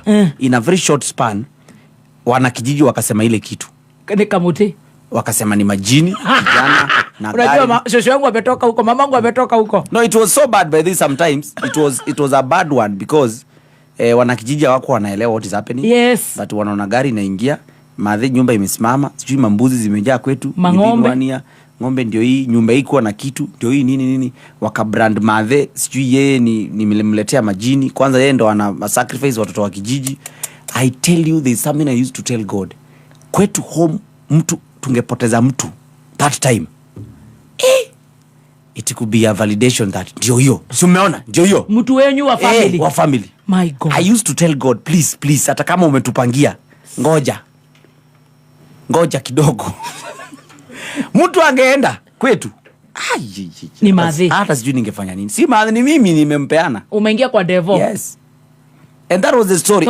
Na tulibrandiwa hivyo mpaka ikafika, it escalated sometimes in 2018 that wana kijiji waligang up against us. Oh no. There is a time I sent police to protect our home. AP walikuwa wanashinda kwetu. To protect my mom. Yes, I know they really believe in that. They really, watu ushago, they never believe that you can move from A to B. No. And make it. Na ni kama our believe Mungu anaweza bariki. Hawezi believe. Ni shetani tu anaweza bariki. Mpaka hata madhe akaanza kuniita kando ile pole, lakini nikuulize tu ukweli. No, najua wanaongea but niambie. Yangu mother and son. Niambie. Umeingia kwa majini. Unaweza kuwa kuna kitu umekaweka mahali na hatujui. Angalia madhi. True story. Yeah. Angalia madhi namwambia madhi achana na hizo story wewe. Nakuelewa lakini me and you. Yeah. That time nika kuwa so much affected. Hiyo time nimekuwa mkubwa juzi tu before corona. Ikani affect sana hiyo kitu mpaka karibu pate depression. I even made decisions to nika buy land away from home. Mbona place najenga? Yeah. And then nika buy land kubwa hapo. Nikasema I want to move my family from huko ni walete into a new place ndio. Unajua hizi vitu nzuri zinakujanga na ubaya. Yeah. So hizo ndo decisions nilianza kumake pole nikasema wewe vumilia wacha niende huko nini umeelewa? Because it was becoming so too much bad. Too bad. And it was so dangerous. Na watu ushago ni wale wanaweza fanya kitu mbaya. Wachome huu morogi. Sitaki kuongea sana ni wapake matope but ni watu wamenilea but I think sasa wameanza kuelewa 1 2 wameanza Wakirumba, one of the things that I really respect and support is education. Huko kwetu kijijini nilikuwa nimeanzisha initiative ya kufacilitate watu waende high schools. Kama unakwama naenda na kufanya shopping uniform unaenda shule. Do you know that time they ganged up and wakachoma vitu zote nilikuwa nimebaya mpaka vitabu. So I was like, sasa hawa nitawasaidia aje? Maskini. That's when I scaled up. Nikasema, let me stop. And coincidentally, kuna shirika moja kubwa sana hapa Kenya. I'm the Goodwill Brand Ambassador. Inaitwa Kenya Education Fund. Yes. Tulipopatana nikasema, bas ndio hii. Let me support kids through this official thing. Sometimes ukisupport kama Wakirumba ina ripple back vibaya. Sasa hii naona watu wameanza kuelewa hiyo kitu ya watu wenye wako juu kidogo kurudi nyuma kusaidia watu. Wanaelewa. I see your programs Kameme, I see the other your co-presenters do it very well na mnaelewana. Huku kwetu kuna wakati kuanza kuingia kwa familia za watu kusaidia mwana. Umeelewa? Hata pia mamake ni mkao anashika tu. Sisi mimi nakuelewa kabisa. Wanaanza kukuona ile side nyingine badala ya waone the positives. They are still stuck kitambo kwamba majuju. Mtu akikuwa na pesa ni mtoto wako anataka kusacrifice sasa through nini. So bado iko lakini sasa I think wamechanuka pole. So through KEF, I make sure that I get some kids in school. Ukinipata nikizunguka huku nikichukua watu wenye ni wazuri tukiwaeka hapa. Hata si tutakuletea wetu wa Kameme. Tutakuja. Asante. We do a thorough one, we come home with KEF. This year I think tulipeleka wangapi. Nilikuwa kwa hiyo nini. I'm always part of them for the last 3 years now. Wow. Because it's an official platform. So yenye hata nikifanya ni kitu yenye iko accredited na iko na mikakati. But mimi nikihandle mimi personally kuna watoto bado nalipia fee. Wenye wana understand. Thank you.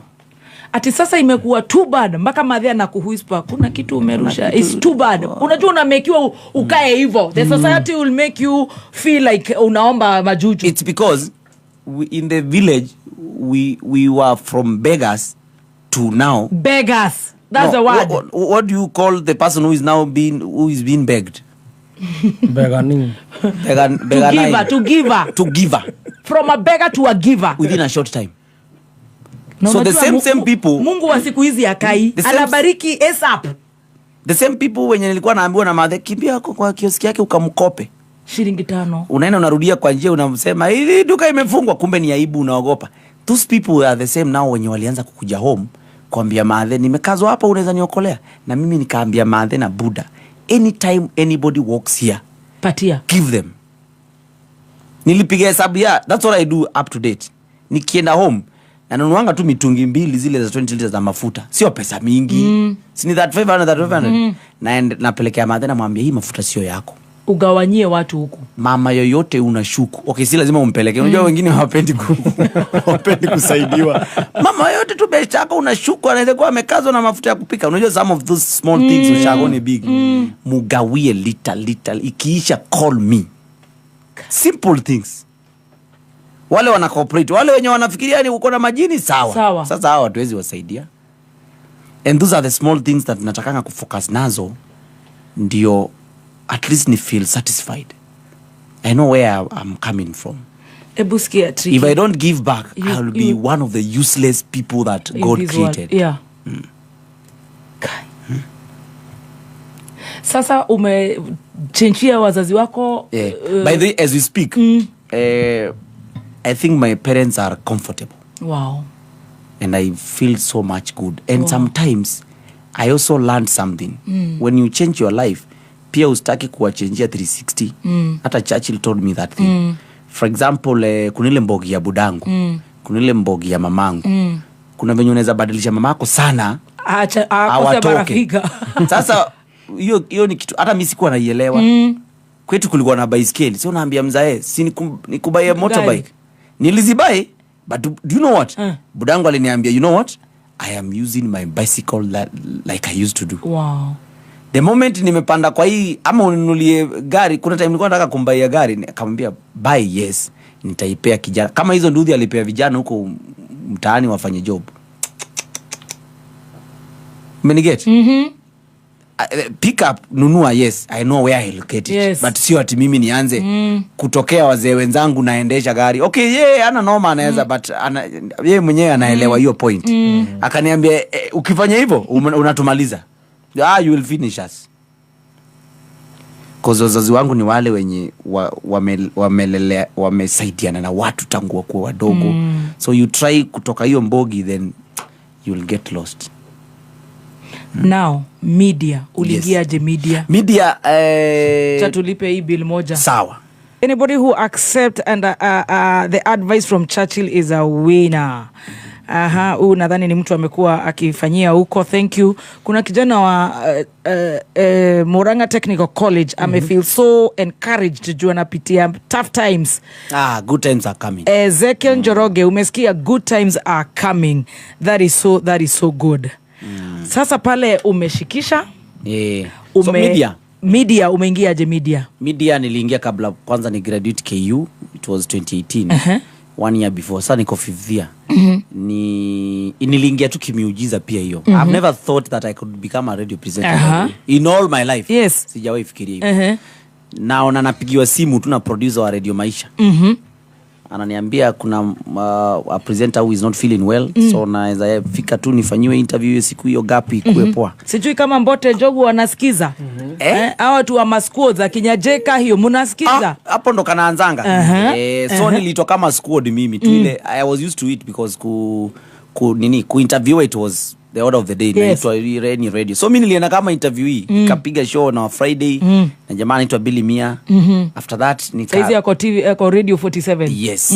Mimi sikuwa nafikiria anything. Kumbe that time they were looking for a presenter. Na wewe hata your story haiko radio. Mimi hata siko huko. Mimi kwanza nimeconcentrate na shule hivi. Ndio niko nayo na maybe gigs nini. I'm good. I feel I'm comfortable. Then napigiwa simu tena naambiwa Monday yeburudi bado jamaa haja feel poa.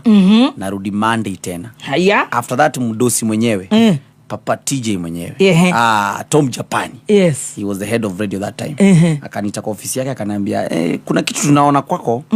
Do you want to give a try? Nikamwambia why not? Hapo nikaanza kufikiria, tena radio presenter. Guess who I'm coming to replace? Jalango. Who replaces Jalango on radio? What the biggest breakfast show, Alex and Jalas that time. Ndo walikuwa wamemove. Alex amekuja Milele FM. Wamekuja huku Milele. Yes. Ati we are supposed to replace them. I'm like, unasema nini nyinyi? Jalas. Watu kwa mitandao, kwenda huyo tricky abaki kwa stand up. Hawezi replace Jalango. Jalango's shoes are so big. Na najua mguu ya Jalango ni 41 kama yangu. Sijui nini. That moment nikasema ndio hii tena. A new challenge. I have never thought of becoming a radio comedian. You had no interest. Not really interest. I had no thought. Yes. Kuna kitu sijawahi fikiria. And that's how I started my radio job. Goja. Yes. Ati umekuja ku replace kiatu ya nani? Kwa ya Jalango. Watu wanasema aje kwa mtandao? Wewe huyo hawezi Jalango. You cannot replace Jalango. Wewe stick to Churchill show. That's what they said. But unajua mtandao. Don't listen to people when wakikimbia kwa advice. Take time. Thank you. Hawakujui, they don't know your capabilities. Who are they? Kwani wao ni wewe? Wao ni Mungu. Wao ni nani? Watulie. But that time unajua nilikuwa nimegrow sasa, sishtuki sana. Yes. Niongeeni sinalipwa. But siku fail. I did my research, but it was a bit hard again. I am in 5th year, very tough year. Ukimess kidogo unaongezewa mwaka ingine. So I used to juggle between the morning shows, doing the breakfast show nikimaliza hivi 10 KU ndani. Saa zingine niko na mtihani naanza 8 nafanya show mpaka 7:30.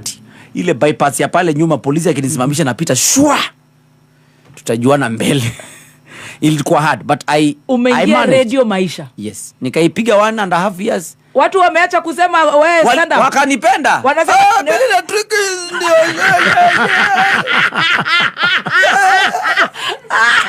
I can't listen to radio without tricky. Lakini nyinyi mafanzi wetu pia nyinyi mnaweza changa mtu. One day amunitaki. Hata walikuwa wanasema aje ukisema unakuja. Wewe you cannot do radio. Naingia studio hivi Twitter. Tricky, you are funny but not in radio. And it was true because we want you in Churchill. Somehow it was true because stand-up comedy is different from radio comedy. Very different. So usipolani hiyo transition pia unaweza potea. Hata walikuwa wanakuambia aje. Wewe ni nani wewe? I have tuned off. Tunaenda kusikiza radio Kweche FM. Kweche FM. It's better I listen to Kweche FM than listening to haikupita hata miezi 4. Ile na tricky. I cannot listen without tricky. Hapo by the time natoka radio maisha. Hata nilitoka wakateta, unaona sasa the same people. Yeah. Hapo ndio ndo nikakuja milele sasa after that. And yeah, I am. Don't know. Check sasa ni nice figures. Hapo nao nilicheza na check hapo. Hapo nao nilicheza na check. Mshahara imeitikia mtoto. Guess again what? Hapa pia nakuja ku replace Jalango tena. Ameenda wapi? Kiss. Ano alienda hot kwanza. Hot, yes. Wakiwa na Jeff Koinange. I've been replacing Jalango in all radio. Na guess sasa nini? Sasa nakuja kumreplace in the real deal ya nakuja kupatana na Alex Mwakideu. So sasa kama ni comparison ni direct. Alex na Jalas, Alex na Tricky. Wakakuja tena. Wakasema wa milele. Tricky Alex wakanyamaza. Alex na Tricky ndio hiyo sasa.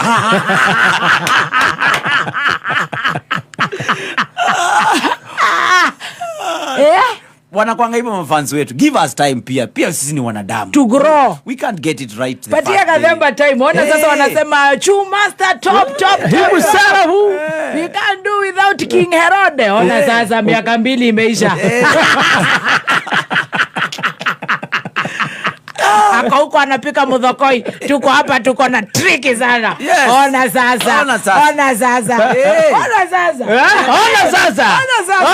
Na tukianza toka hapo wewe. Na hii ni lesson kwa kila mtu. Yes. Ukiwa mahali unaanzia kitu waacha wao waongee, wewe focus. Just focus. Anzia kupika getheri yako. Focus, compose yourself, go for it. Hao ndo watakuja kupigia makofi. Yes. How to. So now and you are in radio. Continues, yes. Niko hapa opposite kwa wale hawajui Kameme is our sister station. Yes. Niko hapa Milele FM na Chris. Sasa Chris na Tricky Milele. Wow. Yeah. Now how many years in radio? I think 5. Na unakula mshahara 5. Are you still in Churchill? Churchill show hata kama tuliacha ku record mtu akiniuliza hivyo na confuse kanga because there is no day I will be out of Churchill because recording ikirudi na rudi tunapiga. Yes. Kwani iko nini? But of course you have to uwezi ngoja Churchill has his own plans. Nikaanzisha show yangu ya Tricky Comedy and Vibes. Wow. It's running every twice in a month. Na wase wana come through. Wow. Na the same way wanasema hivyo. Tricky, you cannot replace Churchill. Who said I want to replace Churchill? Tricky, wewe ngoja hii mwaka ikiisha. Ndio show.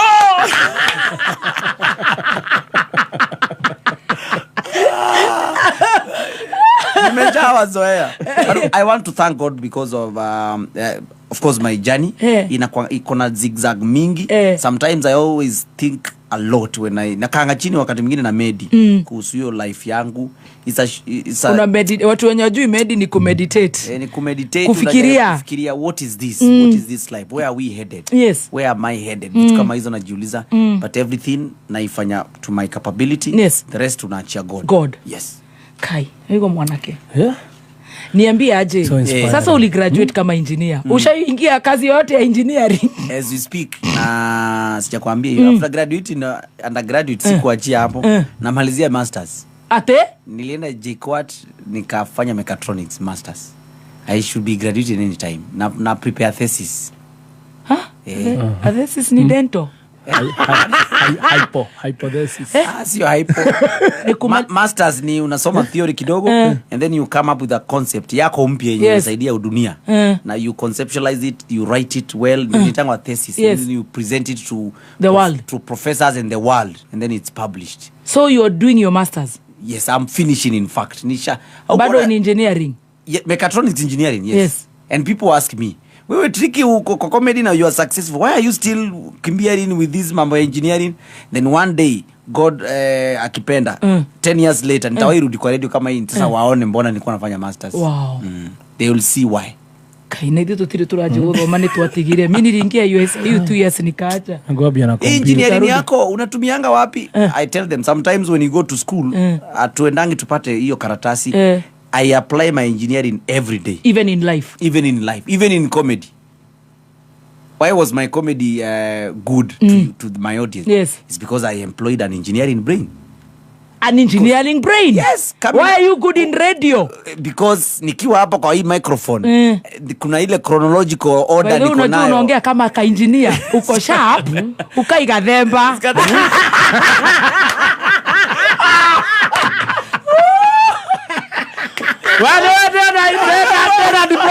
Unakaa Goni.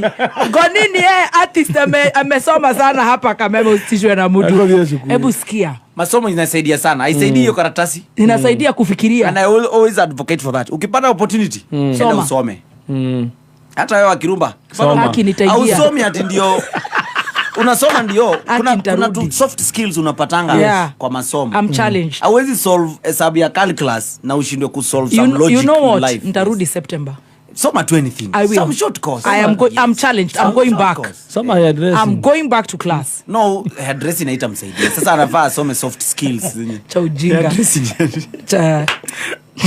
Tida beauty. Na hii story tumeipiga. Tricky. Ebu tunamaliza juu tunarukisha idhaa. A very exclusive one. Yes. This is exclusive. Yes. Uko kwa very big figures. Unajua tuko Media Max, tunajua mishahara za watu huku. Tunajua wa 1 million plus. Sasa tuko hiyo site. Au kwa atujui life yako, unajua we unakaa tu maisha ya huko Githogoro, we you know your public life. Are you married? It's my decision to keep that away from people. Nilishagundua what the dynamics hapa.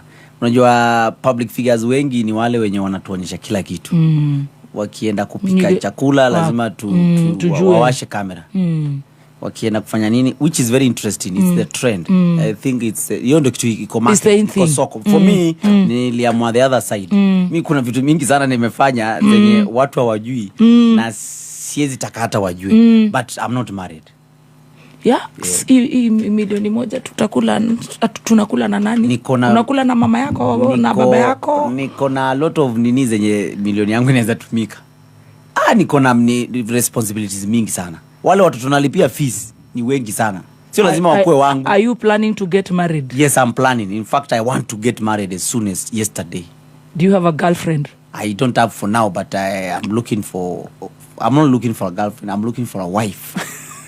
Sasa hii milioni tutakula aje hii? Hii milioni iko na midomo mingi for now. So si eti bibi ndio anakuja kunifunza kukula. So the other day nilikuwa namalizia kujenga nyumba yangu, a very quick one. Madhe bado ananiuliza hivyo. Sasa hii unajengea nani? Nani? Wewe mwenyewe. So ninajengea nani? Kai. Ndio ukamushara gaka niko ndirali gweterere turari hata akamushara gaka. Hebu Tricky nikuulize. Yes. Ya kufunga. Umefanya hiyo swali hata ipotee. Na hiyo swali ilikuwa very important. Na tumefungia hapo. Nauliza tu. Wewe mwanake ucio atutwara atia? Wambere akiajuga ni anyomereria muno. Wakeri atumanyone taiteciragia.